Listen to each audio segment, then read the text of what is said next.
So hey guys, so ভাবক আপুনি 10 বছৰৰ হয়, আপোনালোকে সৰু আপোনাৰ দুজন ভাইটি আছে আৰু লগতে এজনী ভণ্টিও আছে, আৰু আপোনাৰ বাৰ্থডে দিনাখনে আপোনাৰ মা দেউতাই নিজৰ ভায়েক দুটাক লৈ পেলাই ভনীয়েকক লৈ পেলাই গুচি যায় আৰু নোহোৱা হৈ যায়।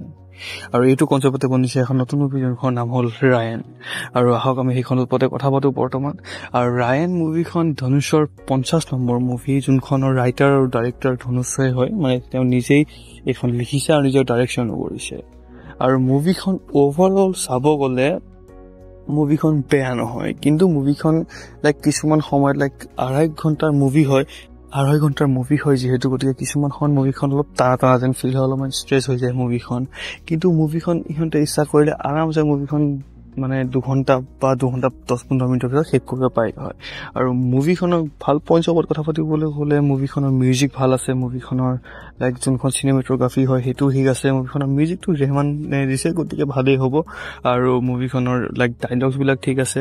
আৰু ক'ব নোৱাৰোঁ যে এইখন মুভি ধনুষৰ 50 নম্বৰ মুভি যদি মানে চবতকে ভাল কাম কৰিছে এইটো নহয়, কিন্তু চলি যাব। আৰু মুভিখন মানে এজ ইউজুৱেল তাৰ কাহানীটো মানে কাহানীটো চলি থাকে, ৰিভেঞ্জ চলি থাকে, য'ত মা দেউতা আছে, ভায়েক দুটামান আছে, আৰু তাৰপিছত তেনেকৈ আৰু এইবিলাক নৰ্মেল ষ্টৰি হয়। গতিকে ইমান এটা হাইপ মুভিখনৰ কাৰণে নাই, আৰু ইমান এটা অডিয়েঞ্চো মুভিখনে চাব নাযাব, কাৰণ ৰেগুলাৰ ষ্টৰি হয়।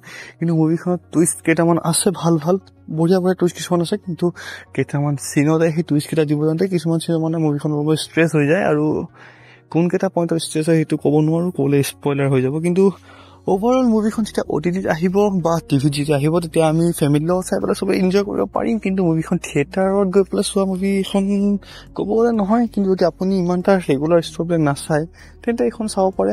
এক্টিং চবেই ভাল কৰিছে, ধনুষো আপোনালোকে গম পায় কেনেকুৱা ভাল এক্টৰ হয় তেওঁ, গতিকে এক্টিংটো ভালেই কৰিছে, মিউজিকো ভাল আছে। গতিকে আপুনি যদি চোৱান্তে চাব পাৰে, কিন্তু যদি চাইছে কমেণ্টত ক'ব কেনেকুৱা লাগিছে।